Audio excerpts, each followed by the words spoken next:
ప్రభువైన యేసుక్రీస్తు నామములో మీ అందరికీ శుభములు తెలియజేస్తున్నాను. క్రైస్ట్ కౌనెంట్ చర్చ్ నిర్వహించు మహిమగల సంఘం అను ఈ టీవీ కార్యక్రమమునకు ప్రేమతో మిమ్మలను ఆహ్వానిస్తున్నాం. ఈ సమయంలో నా కుమారుడు పాస్టర్ సైమన్ సుధీర్ దైవ సందేశాన్ని అందించబోతున్నారు. శ్రద్ధగా విని దీవించబడాలని ఆశిస్తున్నాం. మన ప్రభువును రక్షకుడైన యేసుక్రీస్తు నామములో మీకు శుభములు తెలియజేస్తూ ఉన్నాను. మహిమగల సంఘం అనే ఆధ్యాత్మిక టీవీ కార్యక్రమానికి ప్రేమతో ఆహ్వానిస్తూ ఉన్నాం. ప్రియులారా, ఈ వాక్య సందేశాలు మీకు ఎంతగానో దీవెనకరంగా, ఆశీర్వాదకరంగా, మీ ఆత్మీయ అభివృద్ధికి ఎంతో తోడ్పాటుగా ఉన్నందుకు దేవుణ్ణి స్తుతిస్తున్నాం, దేవుని నామాన్ని మహింపరుస్తున్నాం. ఈ కార్యక్రమాలు వీక్షించిన మీలో కొంతమంది వీటి ద్వారా ఏ విధంగా దీవించబడుతున్నారో, ఏ విధంగా ఈ కార్యక్రమాలు మీ సంఘాలకు, మీ పరిచర్యలకు ఎలాగో సహకారంగా ఉన్నాయో మాకు తెలియజేస్తున్నందుకు మీకు వందనాలు తెలియజేస్తున్నాం. ప్రియులారా, ఈ కార్యక్రమాల కొరకు ఇంతవరకు ప్రార్థించిన వారికి, ఆర్థిక సహకారం అందించిన వారందరికీ వందనాలు తెలియజేస్తున్నాం. ఇది దేవుని మీద ఆధారపడి విశ్వాసముతో జరుగుతున్న పరిచర్య. ఈ పరిచర్య కొనసాగించడం కోసం ఇంతవరకు సహకరించిన దేవుని పిల్లలందరికీ, సంఘానికి, కుటుంబానికి ప్రత్యేకమైన వందనాలు తెలియజేస్తూ ఉన్నాను. ప్రియులారా, ఈరోజు దేవుని యొక్క వాక్యాన్ని మనం ధ్యానం చేద్దాము. యేసుక్రీస్తు వారు సమస్త మానవాళి పాప క్షమాపణ కోసం కల్వరి శిలువలో ఆయన రక్తం చిందించి, ప్రాణం పెట్టి, మరణించి, మూడవ దినమున తిరిగి లేచి శిష్యులకు అలాగే మరికొంతమంది ప్రజలకు తను తాను కనుపరుచుకొని ఆయన ఆరోహణం అవ్వడానికి ముందు చెప్పిన మాట ఏంటంటే, అపొస్తలుల కార్యం 1:8 అయినను పరిశుద్ధాత్మ మీ మీదకి వచ్చినప్పుడు మీరు శక్తి నొందెదరు గనుక మీరు యెరూషలేములోను, యోదయ, సమరయ దేశములందంతటను భూదిగంతముల వరకును నాకు సాక్షులై ఉందరని వారితో చెప్పాను. ప్రియులారా, యేసుక్రీస్తు వారు ఆరోహణం అవడానికి ముందు తాను పునరుత్థానుడయ్యాడని 40 దినముల వరకు అనేక మంది కనుపరుచుకొని ఆయన చేసిన వాగ్దానం ఏంటంటే, మీరు పరిశుద్ధాత్మ మీ మీదకి వచ్చిన మీరు శక్తిని అందుతారు, మీరు యెరూషలేములో, యోదయ, సమరయ దేశములలో అలాగే భూదిగంతముల వరకు నాకు సాక్షులై ఉంటారని వారితో చెప్పాడు. సుమారు 120 మంది ఒక మేడగదిలోనికి వెళ్ళి పెంతెకొస్తు దినమందు ప్రార్థన చేస్తున్నారో పరిశుద్ధాత్ముడు వారి మీద కుమ్మరించబడ్డాడు. దేవుని యొక్క శక్తిని వారు పొందుకున్నారు. వారిలో పేతురు నిలబడి దేవుని యొక్క వాక్యాన్ని ప్రకటించడం ద్వారా ఆ రోజు సుమారు 3000 మంది మారుమనసు పొంది, పాపాలు ఒప్పుకొని బాప్తిసం పొంది సంఘంలో చేర్చబడినట్లుగా మనం చూస్తూ ఉన్నాం. దానిని ప్రియులారా మనం యెరూషలేము సంఘం అని పిలవచ్చు. యెరూషలేములో ఆ సంఘము ఏర్పడింది. ఆ యెరూషలేములో ఉన్న సంఘము నానాటికి అభివృద్ధి చెందింది, క్షేమాభివృద్ధి చెందింది, విశ్వాసములో స్థిరపడింది, అపొస్తలుల యొక్క బాధలో స్థిరపడింది. ఈరోజు యెరూషలేములో ఆనాడు ఉన్న సంఘమే ఈరోజు అనేకమైన సంఘాలకు మాదిరిగా ఉందని చెప్పడంలో ఏమాత్రం కూడా సందేహం లేదు. అంచేత ఆనాడు యెరూషలేము సంఘము ఎలాగ నిర్వహించబడిందో, ఏ విధంగా అపొస్తలులు వారు నాయకత్వాన్ని వారు అందించారో, ఏ విధంగా సంఘములో ఉన్న విశ్వాసులు ప్రవర్తించారో, సంఘము నానాటికి ఏ విధంగా విస్తరించిందో, క్షేమాభివృద్ధి చెందిందో మనం లేఖన భాగాల్లో నుంచి మనం గ్రహించినట్లే ప్రియులారా, ఈరోజు మన సంఘములు కూడా ఆ రీతిగా ఆశీర్వదించబడతాయనే సంగతి మనం మర్చిపోకూడదు. ఈరోజు కొన్ని విషయాలు యెరూషలేములో ఆనాడు ఉన్న సంఘము గురించి కొన్ని విషయాలు మనం నేర్చుకుందాం. యెరూషలేములో ఉన్న ఆ సంఘము ఎలాగుందో మన సంఘాలు కూడా అలాగ ఉంటే ఈరోజు మన సంఘములను బట్టి దేవుడు ఎంతగానో సంతోషిస్తాడు. యెరూషలేము సంఘముని గురించి మనం గమనించినట్లయితే అపొస్తలుల కార్యములు 1:1 నుంచి 6:7 వరకు అలాగే మిగతా మరికొన్ని చోట్ల యెరూషలేము సంఘములో ఉన్న నాణ్యతను మనం గమనించవచ్చు. అపొస్తలుల కార్యం 2:41 మనం చూసినట్లయితే ప్రియులారా, కాబట్టి అతని వాక్యం అంగీకరించిన వారు బాప్తిసం పొందిరి, ఆ దినమందు ఇంచుమించు 3000 మంది చేర్చబడిరి అని మనం చదువుతున్నాం. ఆ యెరూషలేము సంఘములో ఉన్న నాణ్యత, ఒక శ్రేష్టమైన లక్షణం మనం గమనించినట్లయితే ఆ సంఘములో ఉన్న వారందరూ కూడా ఎవరైతే సంఘ సభ్యులుగా పరిగణించబడుతున్నారో వారందరూ కూడా మారు మనస్సు, బాప్తిసం పొందిన వారే. పేతురు దేవుని యొక్క వాక్యాన్ని, సువార్తను ప్రకటించినప్పుడు వారు హృదయంలో నొచ్చుకున్నవారై, వారు ఇప్పుడు మేమేమి చేస్తామని అపొస్తలులను అడిగి వారు మారు మనసు పొంది, పాపాలు ఒప్పుకొని, పాప క్షమాపణ పొంది వారు బాప్తిస్మము ద్వారా సంఘములో చేర్చబడినట్లుగా మనం చూస్తూ ఉన్నాం. ప్రియులారా, ఆనాటి సంఘములో బాప్తిసం పొందిన వారే సంఘ సభ్యులుగా పరిగణించబడుతున్నారు. ఆ సంఘంలో ఉన్న వారందరూ కూడా పాప క్షమాపణ పొంది బాప్తిసం పొంది తిరిగి జన్మించిన అనుభవం కలిగిన వారని మనం గమనించాలి. ఈరోజు సంఘముల గురించి మనం ఆలోచన చేసినట్లయితే ఈరోజు అనేక మంది మా సంఘము పెద్దదంటే మా సంఘము పెద్దదని సంఘములో సంఖ్యను బట్టి గొప్పలు చెప్పుకునేవారు ఎంతోమంది ఉన్నారు. కానీ ప్రియులారా, సంఘములో ఉన్నవారు ఎంతమంది మారు మనసు పొందారు, సంఘములో ఉన్నవారు ఎంతమంది రక్షణ పొందారు, ఎంతమంది తిరిగి జన్మించిన అనుభవం ఉంది, ఎంతమంది మారు మనసు తగిన ఫలములు ఫలిస్తున్నారు అంటే కొన్నిసార్లు మనం ఆలోచించవలసిందే. అందుచేత యెరూషలేము సంఘములో మనం చూసినట్లయితే మొదటిగా ఆ సంఘములో ఉన్న వారందరూ కూడా మారు మనసు అనుభవం కలిగిన వారు, బాప్తిసం పొందిన వారే సంఘ సభ్యులుగా పరిగణించబడ్డారు. 2వ అధ్యాయం 42వ వచనంలో మనం గమనిస్తే ఆ సంఘములో ఉన్నవారు అపోస్తుల బోధ యందును సహవాసమందును రొట్టె విరుచుట యందును ప్రార్థన చేయుట యందును ఎడతెగక ఉన్నారు అని మనం చదువుతున్నాం. ఎవరైతే ఆ సంఘములో ఉన్నారో వారందరూ కూడా తమ సమయాన్ని సంఘానికి వారు కేటాయించారు. అపోస్తుల బోధ వారు విన్నారు, సహవాసం వారు చేశారు, వారు రొట్టె విరుచుటలో ప్రార్థన యందు వారు ఎడతెగక ఉన్నారని మనం చదువుతున్నాం. అపోస్తులు ప్రియులారా ఏవో కట్టు కథలు చెప్పలేదు కానీ, కాలక్షేపానికి కథలు చెప్పలేదు కానీ ప్రియులారా, దేవుని యొక్క వాక్యాన్ని ఉన్నది ఉన్నట్టుగా వారు బోధించారు. అపోస్తుల బోధలో మారు మనస్సుకు తగిన జీవితం గురించి వారు ప్రకటించారు. అలాగే క్రైస్తవ కుటుంబాలు ఎలా ఉండాలో, క్రైస్తవ విలువలు అనగా ఆత్మ ఫలముల గురించి వారు ప్రకటించారు. క్రైస్తవ కుటుంబ విలువల గురించి, కుటుంబ సంబంధాల గురించి వారు బోధించారు. అలాగే క్రైస్తవ సంఘము ఎలా ఉండాలో, సంఘ జీవితం గురించి వారు బోధించారు. అలాగే అన్యులైన వారితో, వెలుపటి వారితో క్రైస్తవ సంఘము ఎలాగో సంబంధం కలిగి ఉండాలో వారు బోధించారు. అలాగే పై అధికారులకు ఎలాగో లోబడాలో వారు బోధించారు. అంత మాత్రమే కాదు, క్రైస్తవుడు మెలకువ బాధ్యత కలిగిన జీవితము ఈ సమాజంలో ఎలా జీవించాలో వారు బోధించారు. ఈ బోధను సంఘము చాలా జాగ్రత్తగా పాటించింది. డిడాకే అని పిలువబడే అపోస్తుల బోధను వారు అందించారు. అలాగే వారు సహవాసానికి అధికమైన ప్రాధాన్యత ఇచ్చారు. మాకు సమయం లేదని చెప్పలేదు ప్రియులారా, వారు సమాజంగా కూడుట మానక వారు ఎల్లప్పుడూ కూడా దేవాలయంలో ఇంటింట కూడుకునేవారు. అలాగే రొట్టె విడుచుటకు కూడా వారు ప్రాధాన్యత ఇచ్చారు. ప్రభు బల్లను వారు తిరస్కరించలేదు. ప్రభు బల్లలో ప్రతి ఒక్కరూ కూడా తప్పనిసరిగా పాలు పంపులు పొంది రొట్టె విడుచుట యందు ఎడతెగక ఉన్నారు. అలాగే ప్రార్థనలో కూడా వారు ఎడతెగక ఉన్నట్లుగా మనం గమనిస్తున్నాం. ఈ 4 విషయాల్లో వారు ఎడతెగక యుండిరి అనే మాట మనం చదువుతున్నాం.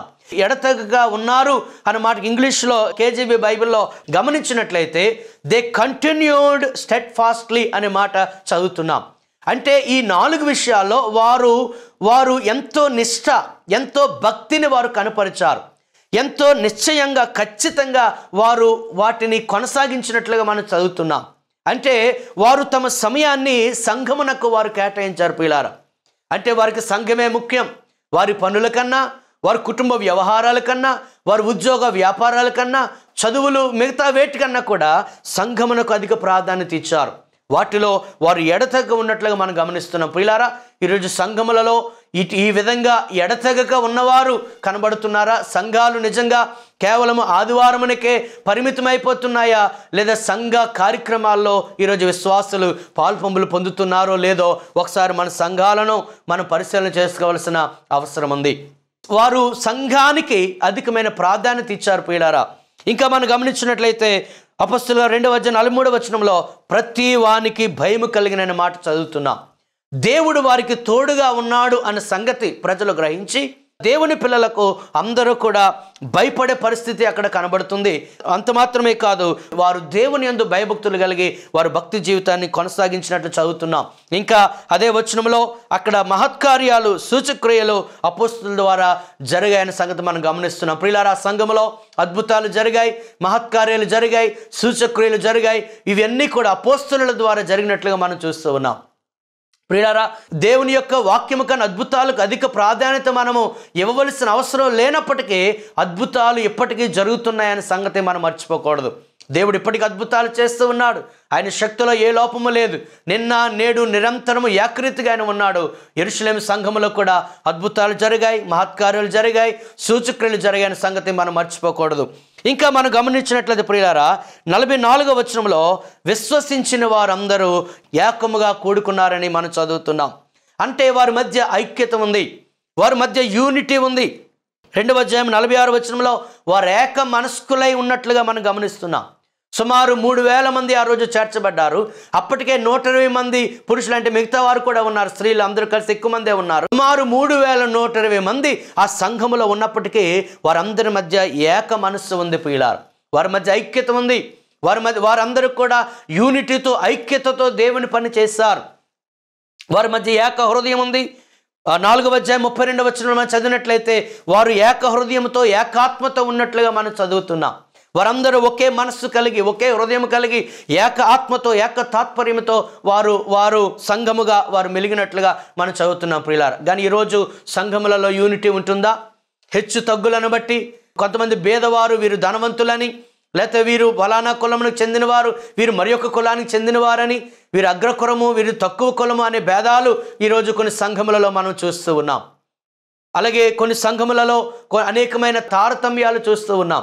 సంఘములలో పదవుల కొరకు, అధికారముల కొరకు ప్రాకులాడి యూనిటీని, ఐక్యతను పాడు చేసేవారు ఎంతోమంది ఈరోజు సంఘములో కనబడుతున్నారు. ప్రియులారా, ఈ సంఘము దేవుని సంఘం.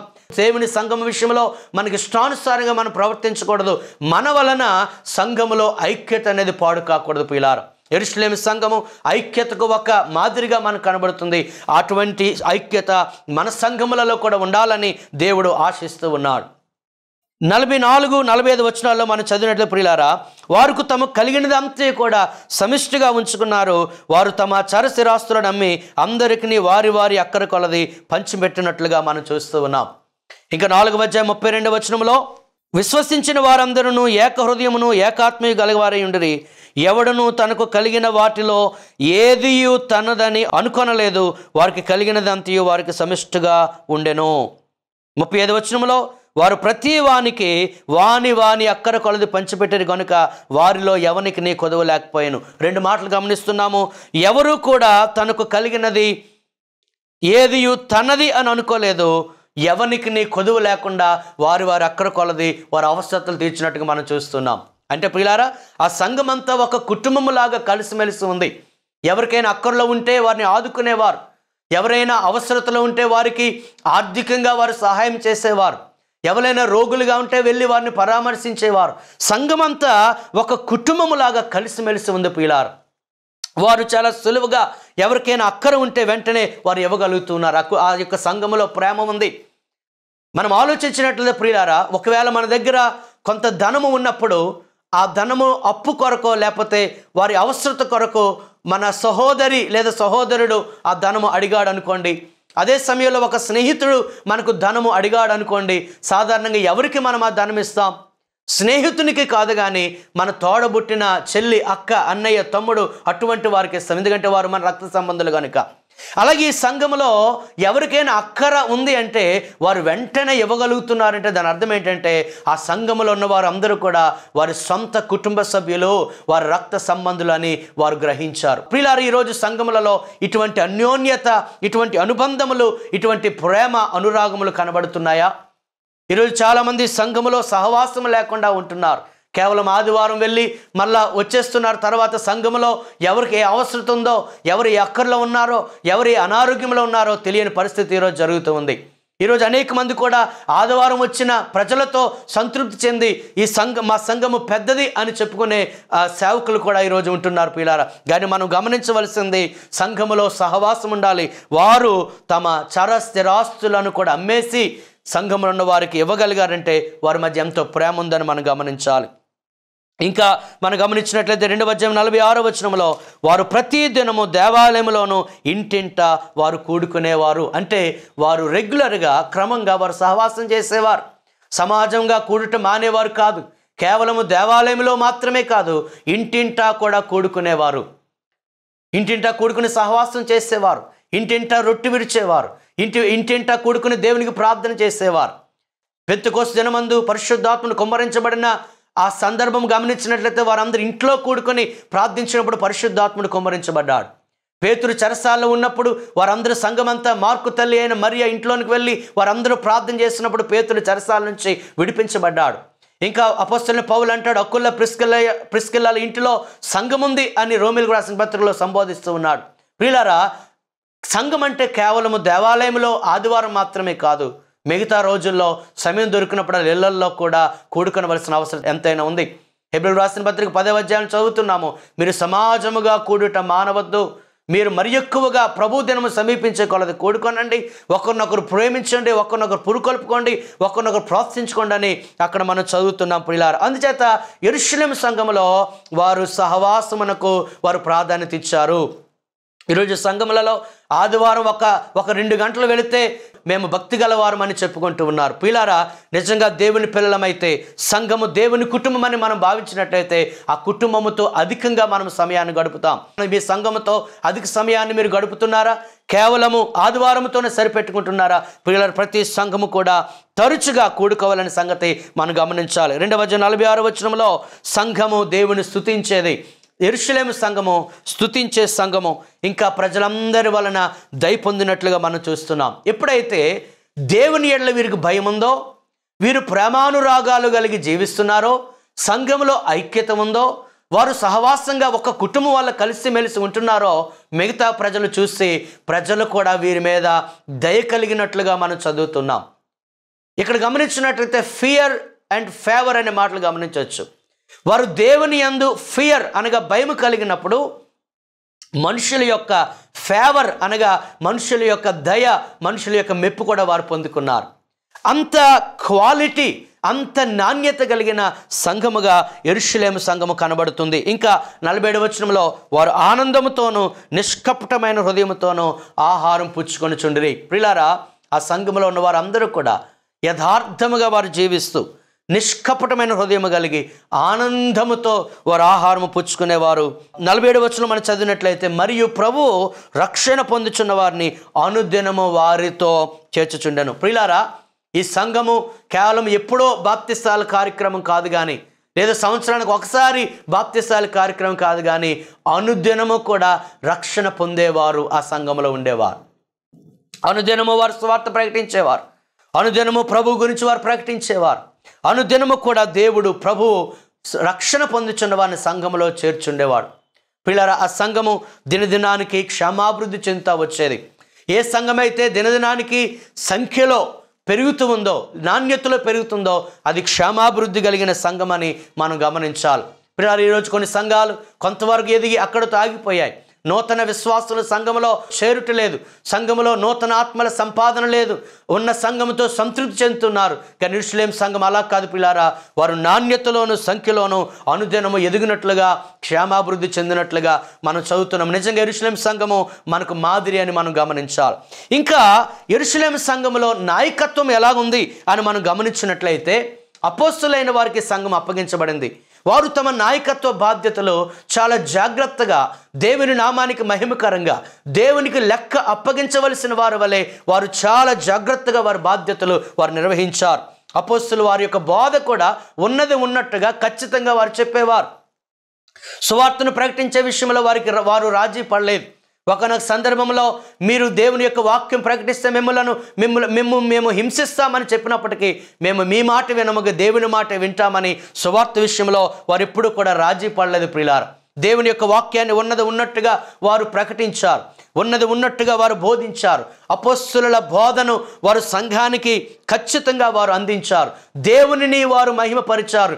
దేవుని మెప్పును కోరుకున్నారు కానీ మనుషుల మెప్పును కోరుకుని మనుషులకు ఇష్టమైన బోధలు వారు చేయలేదు కానీ దేవునికి ఇష్టమైన బోధలు వారు చేస్తారు. అందుకే అపోస్తలులు నాయకత్వంలో వారు విజయం సాధించినట్లుగా మనం చదువుతున్నాం. ప్రియులారా, సంఘము పెరిగే కొరది ఇంకా అదనపు నాయకులు వారు కావాల్సి వచ్చింది, అదనపు పరిచారకుల సంఘానికి కావాల్సి వచ్చింది. అపోస్తలుల కార్యములు 6వ అధ్యాయంలో మనం చదువుతున్నట్లయితే, శిష్యుల సంఖ్య విస్తరిస్తున్నప్పుడు అనుదిన పరిచర్యలో తమలోని విధవరాండును చిన్న చూపు చూచురని హెబ్రీయుల మీద గ్రీకు భాష మాట్లాడే యూదులు సనగడం ప్రారంభించారు. వెంటనే అపోస్తలులైన వారు ఒక చర్య తీసుకొని, ఇదిగో మేము దేవుని వాక్యం బోధించడం మాని ఆహారము పంచిపెట్టడం యుక్తం కాదని చెప్పి వారిలో ఉన్న కొంతమందిని ఏర్పరచుకోవడానికి నియమించారు. అటువంటి వారు ఎవరంటే 6వ అధ్యాయము 3వ వచనం చదువుతున్నాము.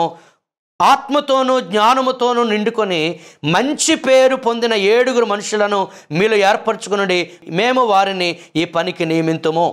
ప్రియులారా, ఇదిగో ఈ ఆహారము వడ్డించే పని చేయడానికి కొంతమంది పరిచారకులు అవసరం. అంచేత ఇటువంటి వారిని మీరు నియమించాలి. ఎవరిని పడితే వారు కాదు. వారు ఆహారము వడ్డించేవారైనా వారు ఆత్మతో నింపబడాలి, జ్ఞానముతో నింపబడాలి, అలాగే మంచి పేరు అనగా మంచి సాక్ష్యం కలిగి ఉండాలి అని వారు చెప్పినప్పుడు వారు కూడా 5వ వచనంలో విశ్వాసముతోనూ పరిశుద్ధాత్మతో నిండుకొనిన 7 మనుషులను వారు ఏర్పరచుకున్నట్లుగా మనం చదువుతున్నాం. అంటే ప్రియులారా, ఈ సంఘంలో ఉన్న నాయకులు కానీ పరిచారకులు కానీ మారు మనసు లేనివారు, లేదా లోక సంబంధంగా ఏదో ఒక ఉన్నతమైన స్థితిలో ఉన్నవారు, లేదా బాగా డబ్బును ఆర్జించిన వారు, లేదా లోక సంబంధంగా పదవులు అధికారం కలిగిన వారు సంఘంలో నాయకులుగా నియమించలేదు. కానీ సంఘంలో నాయకులైన పరిచారకులైన దేవుని ఆత్మతో నింపబడిన వారు, దేవుని జ్ఞానమును కలిగిన వారు, దేవుని వాక్యాన్ని వివరించగలిగిన వారు, ఇంకా చెప్పాలంటే మంచి పేరు సాక్ష్యాన్ని సంపాదించగలిగే వారికే వారు నాయకులుగా పరిచారకులుగా ఉండడానికి వారు నియమించినట్లుగా మనం చూస్తూ ఉన్నాం. ప్రియులారా, యెరూషలేము సంఘానికి ఈరోజు మన సంఘాలకి ఉన్న వ్యత్యాసాన్ని మనం గమనించాలి. ఈరోజు మన సంఘములలో ఎటువంటి వారు నాయకత్వ బాధ్యతలు వారు నిర్వహిస్తున్నారు. ఈరోజు మారు మనసు లేని వారు కొన్ని సంఘముల నాయకులుగా ఉండటం వలన, పరిచారకులుగా ఉండటం వలన, కమిటీస్లో మెంబర్స్గా ఉండటం వలన ఈరోజు దేవుని సంఘము పాడైపోతూ ఉంది. ప్రియులారా, ఇది దేవుని సంఘము. ఆ దేవుని సంఘము పాడవకుండా క్షేమాభివృద్ధి చెందాలంటే ఇటువంటి నాయకులు పరిచారకులు ఉండాలి. ప్రియులారా, వీరు కేవలం అన్నము ఆహారము వడ్డించడానికి ఏర్పరచుకున్నారు.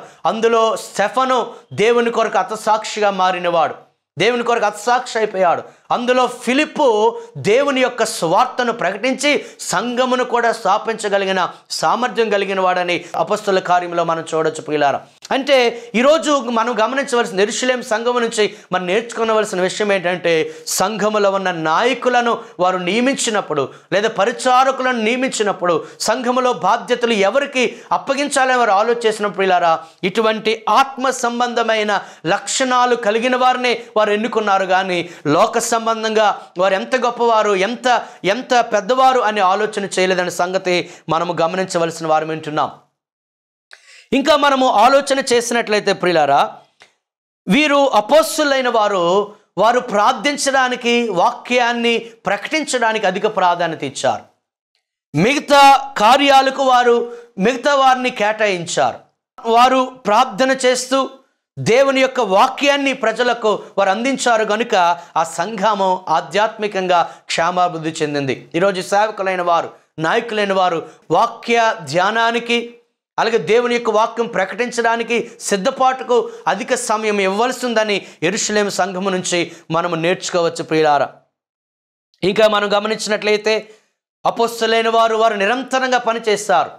5వ అధ్యాయం 42వ వచనంలో వారు ప్రతి దినము దేవాలయంలోను ఇంటింట కూడుకొనుచు వారికి బోధించేవారు, ఇంటింట బోధించేవారు.